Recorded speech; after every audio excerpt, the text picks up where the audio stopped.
Some of you may or may not know this, but at this very moment, Bishop Hartmeyer is across the world in Nigeria.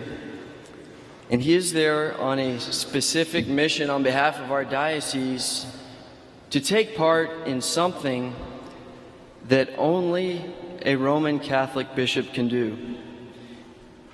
It's the only sacrament of the Church that requires a bishop, and it's the conferral of the sacrament of holy orders, an ordination to the priesthood or to the diaconate.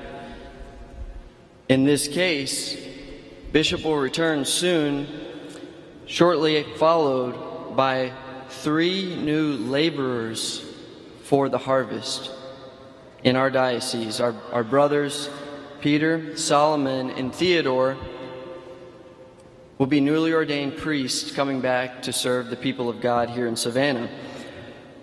So on this joyful occasion to celebrate their priesthood, their ordination in Nigeria, in connection with our gospel reading, I want us to look at this question of the priesthood.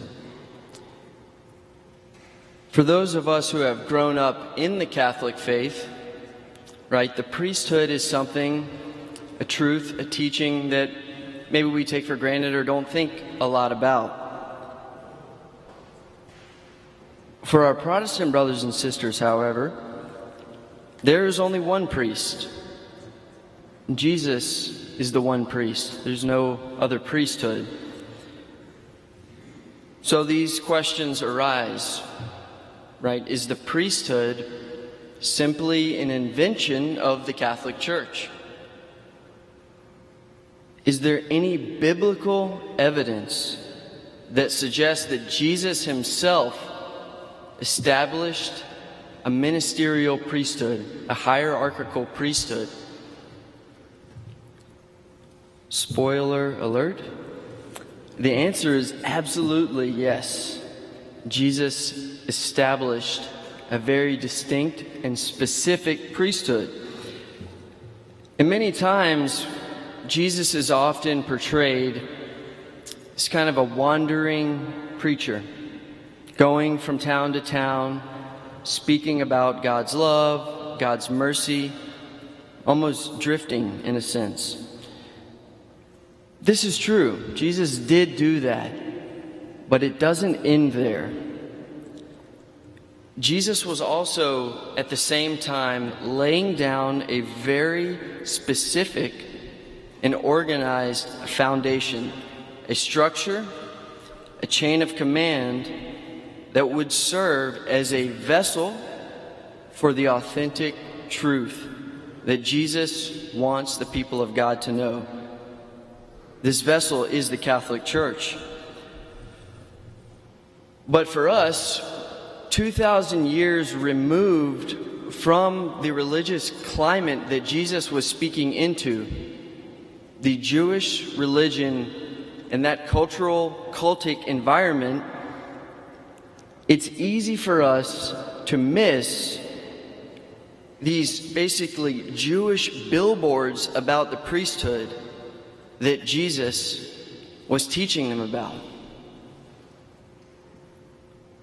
One of the challenges, however, when we think about Jesus starting this priesthood is that he never actually uses the word priest in the New Testament when he's referring to his apostles or to his disciples.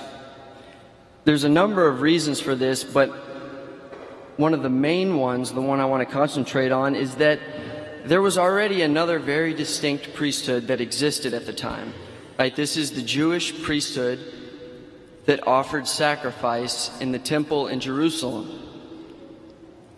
Jesus was bringing in a new creation, a new priesthood that was similar to the Jewish priesthood, but distinct.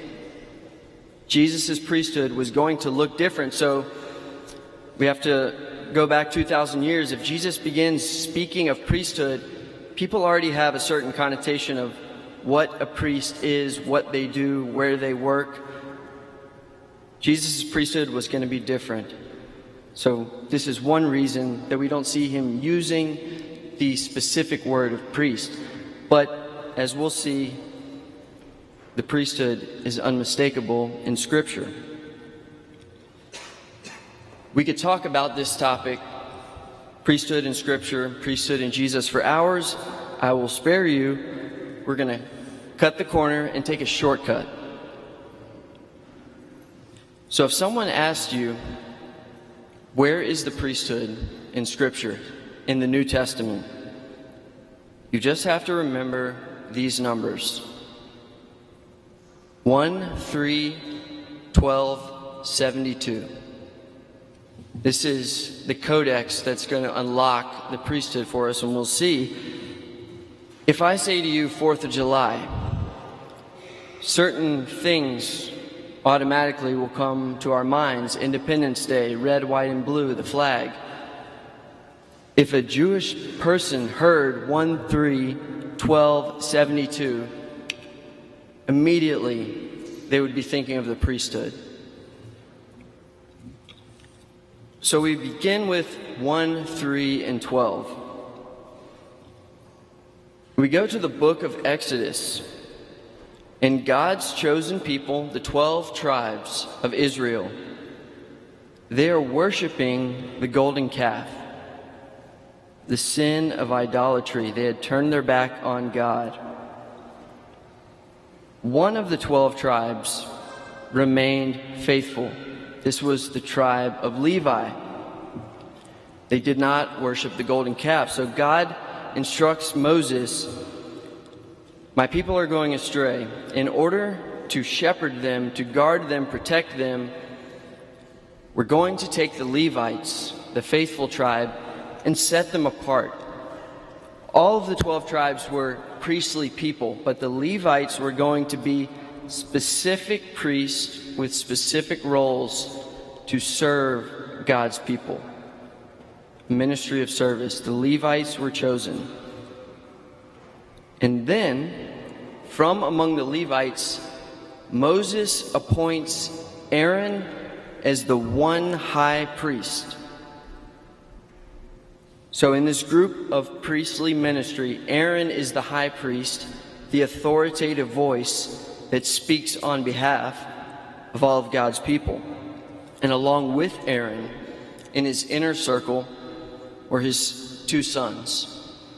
So you have Aaron, the high priest, with his 2 sons, 3 of them, 12 tribes of Israel, 1, 3, and 12. This is the structure of the Old Testament priesthood that is a precursor, a prefigurement, a foreshadowing of Jesus' new priesthood that he'll establish. And the numbers that Jesus chooses in his ministry are not random numbers. 12 tribes, 12 apostles. Jesus' inner circle, and we see this in Scripture again and again. Peter, James, and John went up with Jesus to the mountain. Peter, James, and John did this with Jesus over and again. This is the inner circle of 3. And then from the 12 apostles, Jesus appoints one to speak with the authoritative voice of the Good Shepherd, of Jesus, and that's Peter. Peter is chosen. Peter's fallen. He's weak.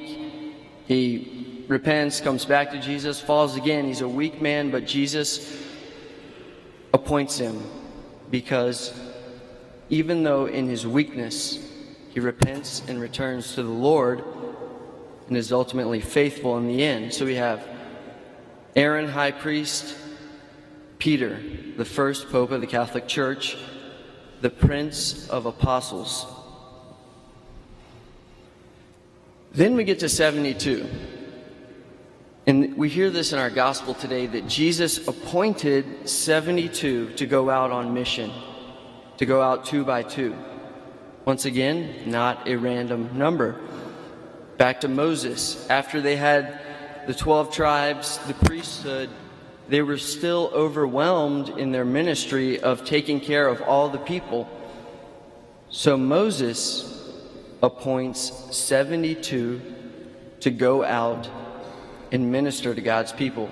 These 72 were anointed by the Spirit of God and entrusted with the responsibility to help Moses and Aaron govern God's people, help them grow in holiness. So we have 1, 3, 12, and 72. It would have been impossible for any Jew to misunderstand what Jesus was doing with these numbers of men he had appointed.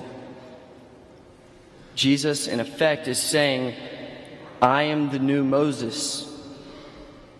I am ushering in a new exodus, a new deliverance from sin. And the sacrifice, like in the temple, will not be offered multiple sacrifices over and over again. There's only one sacrifice. This is the perfect sacrifice that Jesus makes on the cross to his Father. And we commemorate that every time Mass is celebrated at the Holy Altar. Jesus is not sacrificed again, but his one perfect sacrifice is made present to us for us to receive those graces. The church is, therefore, the new Israel. And the old covenant wasn't just thrown out, discarded, rejected. It was transfigured, transformed, made perfect in Jesus' new covenant with a new priesthood, with one sacrifice. The night before his passion, the Last Supper, Jesus commands his apostles, his first priests, do this in remembrance of me. This is the core of Jesus' new priesthood. Men appointed in a role of spiritual service to you, the people of God, most especially in receiving the gift of Jesus himself that he gives to us through his priests in the Holy Eucharist.